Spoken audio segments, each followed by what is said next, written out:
Action Minds, it's me Daniel here to give you a video on the YouTube about great country. I can't keep it.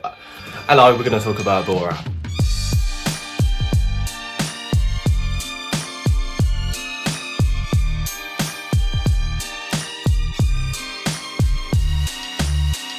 So, before actually getting into the film Borat 2 or anything to do with it, I want to first establish the political climate of where we are. So currently, in the world of comedy, there is a lot of political correctness. Now this has been something that's been kind of growing and growing over time, where you can't really get away with saying a lot of the things that you could have done maybe 10, 15, 20 years ago.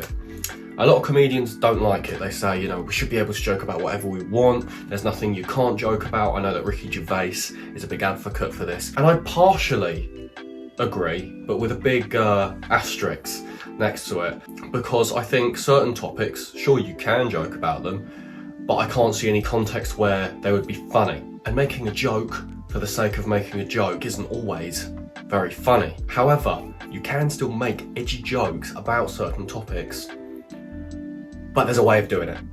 And this is what Sacha Baron Cohen does incredibly.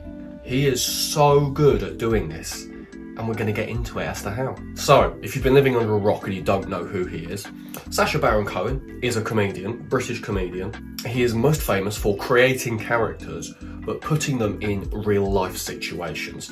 So it's not like he writes a script, you cast it all, and you'll sit down, film it, you're good.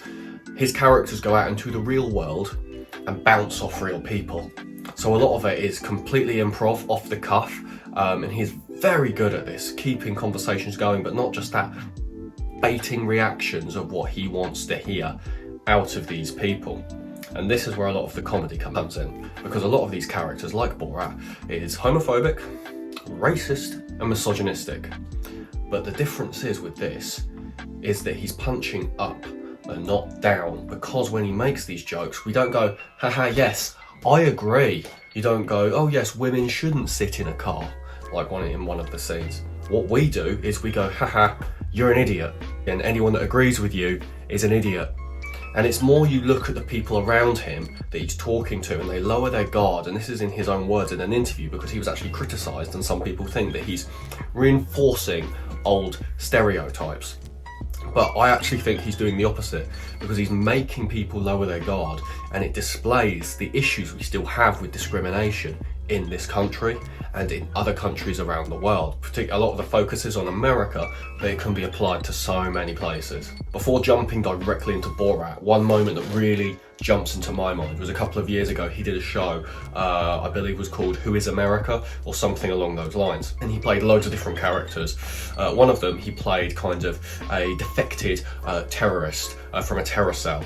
And he goes with a stereotype, you know, he's got kind of this Middle Eastern accent, comes from that neck of the woods. But he is doing an interview with the House Representative of Georgia, have I said that right? The Georgia State House Representative, Jason Spencer.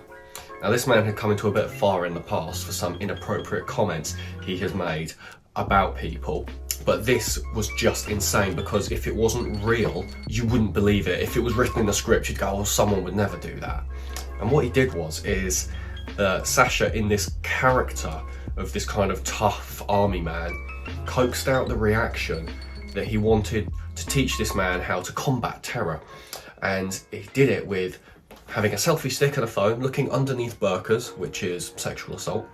And not only did this representative agree and do it and think it was a good idea, but he also made racist Chinese remarks while doing so. When trying to defend himself, he constantly dropped the N-bomb, again, for a straight white man. Not appropriate in the slightest. And finally, the best bit is when he lowered his trousers to try and run backwards into Sacha Baron Cohen's character, because he said, a terrorist doesn't want to be touched by my bare buttocks because they'll be scared it will turn them gay. Whilst doing this, he was shouting America every stereotype in one. I saw a comment that was like, this is like a live action South Park episode, and I cannot think of anything of a more accurate description. And I'm telling you this because this is kind of what he does. This is the context of Sacha Baron Cohen's comedy and how it is extremely edgy, but it's about exposing people, and we laugh at them and go, how wrong are you for your mentality and what you say? We don't have a go at Sacha Baron Cohen saying you shouldn't make that racist remark, because we know he's doing it because he thinks it's terrible. So, Borat, the first film, came out in 2006. It was huge. On the playground, even though none of us should have seen it, most people saw this film.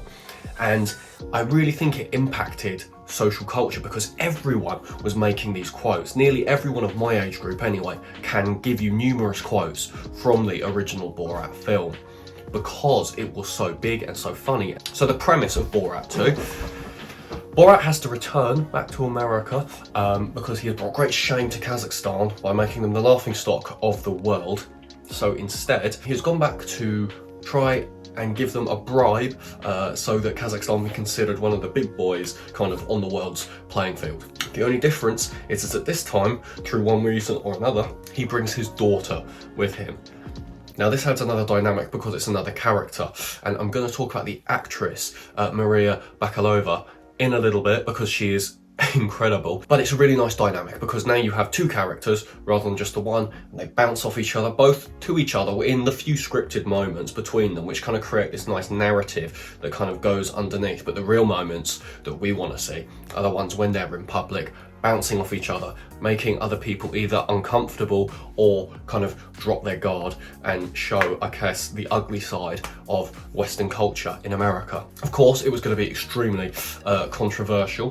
One bit I think of in particular in this film is when Borat kind of dresses up as if he's from the south of America and sings a song he wrote about coronavirus and how that he thinks it's a hoax, of course, and why that all the scientists, the doctors and the journalists reporting on it are wrong, and that they should cut off their heads like the Saudis do, and this I am quoting verbatim, and also gas them like the Germans do. Now, the reason I'm saying this is because both of those times got huge eruptions from the crowd in a positive way. It cheered words like that, and not only that, people gave Nazi salutes to the German quote, and I think it's just showing that even though everything he's singing is racist, ridiculous nonsense, what he's doing is causing this reaction, and we can see, oh my god, yeah, if anyone didn't know, that racism is still a really big problem. Now, Maria Bakalova plays Borat's 15-year-old daughter, Tutar. Now, she herself is 24 years old, but she plays the role very, very well, because you can imagine this is the first time she's doing something in this style of acting. This very, very much you're thrown in the deep end, improv, out in public, you're bouncing off real people. Things could go wrong, in which they almost do, to the point where Sacha and Maria in their characters, kind of Sacha dresses up as Trump and carries Tutar over his shoulder into the middle of a Mike Pence demo, rally, campaign, whatever you want. I don't know what it was, but hundreds of people there over his shoulder with this woman, because obviously Mike Pence doesn't have the most glowing opinions of women, or if he does, they're rather archaic. And it just begged belief to see that he actually managed to get into the building with a woman over his shoulder shouting. He's like offering her to Mike Pence as like a bribe. The fact, like, that it's hysterical. The worst bit though was right at the end, this caused the most kind of press, the most stir, where they caught Rudy Giuliani, who is, I'm not sure if I'm saying that right, but that is Donald Trump's personal lawyer and the ex-mayor of New York, in a rather compromising position where it looks like he is reaching down his trousers and grabbing his cock. Now, the problem with this is that he is in a professional environment with someone that in this is playing someone that's underage, that is acting very naive and kind of almost innocent in a way, that when she invites him up to her hotel room for a drink, you can see the clock's going, like the clockwork's going, like he is taking advantage of that situation. Even in the interview, he says a couple of things that make you a bit squeamish.